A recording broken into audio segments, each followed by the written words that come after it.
ఐదేళ్ల పాటు జగన్మోహన్ రెడ్డిని రాజకీయంగా దెబ్బకొట్టేందుకు తెలుగుదేశం పార్టీ మీడియా చేసిన అప్పులపై చేసిన ప్రచారం పూర్తిగా అవాస్తవమో అన్నది మరింత క్లారిటీగా ఈ రోజు అర్థమైపోయింది. వైసీపీ కార్పొరేషన్ల ద్వారా భారీ ఎత్తున వైసీపీ ప్రభుత్వంలో అప్పులు తెచ్చారని కూడా చేశారు. ఆ అంశాన్ని కూడా ఈ రోజు తేలిపోయింది. ఆర్థిక మంత్రి పయ్యావుల కేశవే శాసనసభలో లిఖిత పూర్వకంగా రాష్ట్ర అప్పులపైన ఆయన సమాధానం ఇచ్చారు. వైఎస్ఆర్సీపీ ఎమ్మెల్యేలు బూచేపల్లి శివప్రసాద్ రెడ్డి, విశ్వేశ్వరరాజు, తాడిపత్రి చంద్రశేఖర్ ఈ ముగ్గురు అడిగిన ప్రశ్నకు లిఖిత పూర్వకంగా పయ్యావుల కేశవ్ సమాధానం ఇచ్చారు. ఆయనే చెప్పారు, అంతకంటే ముందు అసలు అప్పులపైన గతంలో ఏ స్థాయిలో ప్రచారం చేశారు. బీజేపీ ఎంపీగా ఉన్న పురంధేశ్వరి ఎన్నికల సమయంలో ఏకంగా రాష్ట్ర అప్పు 11 లక్షల కోట్లు దాటిపోయిందన్నారు. ఈ మాట 2023లో 11 లక్షల కోట్ల రూపాయలకి అప్పు చేరిందంటూ పురంధేశ్వరి మాట్లాడారు. ఆ తర్వాత తీరా ఎన్నికలకు వచ్చేసరికి 2024 ఏప్రిల్కి వచ్చేసరికి అప్పు ఏకంగా 12.5 లక్షల కోట్లకు చేరిపోయిందని మాట్లాడారు. ఒక మేధావిని తీసుకొని వచ్చి ఈనాడు పత్రికలో ప్రత్యేకంగా ఇంటర్వ్యూ ఇప్పించారు. ఆర్థిక మేధావి పేరుతో ఆయన మహేంద్ర దేవ్. ఈయన ఏకంగా రాష్ట్ర పరిస్థితి, రాష్ట్ర అప్పులు 14 లక్షల కోట్లకు దాటిపోయాయని మాట్లాడారు. ఏ పరిజ్ఞానంతో మాట్లాడారు కానీ 14 లక్షల కోట్లు దాటిపోయిందంటూ 2024 ఏప్రిల్ అంటే ఎన్నికల సమయంలో ఇచ్చారు. ప్రస్తుతం ఆర్థిక మంత్రిగా ఉన్న పయ్యావుల కేశవ్ గారు అయితే శ్రీలంక కంటే 4 రెట్లు అప్పు ఎక్కువగా ఉంది ఏపీకి అంటూ మాట్లాడారు. ఇప్పుడు తీరా ఆయనే ఆర్థిక మంత్రిగా ఉంటూ ఇంకా చంద్రబాబు నాయుడు గారు అధికారంలోకి వచ్చిన తర్వాత కూడా జూలై నెలలో రివ్యూ నిర్వహించి దాదాపు అప్పు 14 లక్షల కోట్లుగా ఉందని ఆర్థిక శాఖ అంచనా వేస్తోంది అంటూ చెప్పారు గెలిచిన తర్వాత కూడా.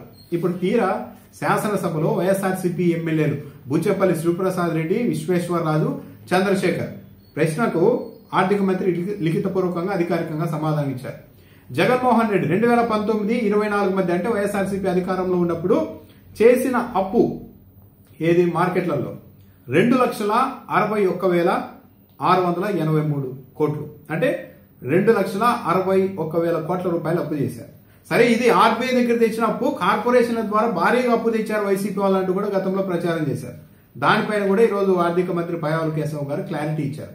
వైఎస్ఆర్సీపీ 5 ఏళ్ల హయాంలో కార్పొరేషన్ల ద్వారా తెచ్చిన అప్పు మొత్తం అప్పు 1,09,217 కోట్లు అంటే రౌండ్ ఫిగర్ 1,09,000 కోట్ల రూపాయలు కార్పొరేషన్ల ద్వారా తెచ్చారు. ఆర్బీఐ దగ్గర తెచ్చింది, కార్పొరేషన్ల ద్వారా తెచ్చింది మొత్తం కలిపితే జగన్మోహన్ రెడ్డి హయాంలో 5 ఏళ్లలో తెచ్చిన మొత్తం అప్పు పయ్యావుల కేశవ్ గారు చెప్తున్న దాని ప్రకారమే 3,70,900 కోట్ల రూపాయలు అంటే 3,70,000 కోట్ల రూపాయలు జగన్మోహన్ రెడ్డి హయాంలో అప్పు చేశారు. మరి ఎక్కడ 14 లక్షల కోట్లు, ఎక్కడ 12 లక్షల కోట్లు? ఆర్థిక శాఖ వాళ్ళని అంచనా వేశారని కూడా చెప్పారు 14 లక్షల కోట్లు అప్పు ఉంది అని ఎన్నికల సమయం తర్వాత కూడా. మరి ఎక్కడ లేదు. మొత్తం అప్పు జగన్మోహన్ రెడ్డి దిగిపోయే నాటికి మొత్తం రాష్ట్ర అప్పు 14 లక్షల కోట్లు కాదు, 10 లక్షల కోట్లు కాదు.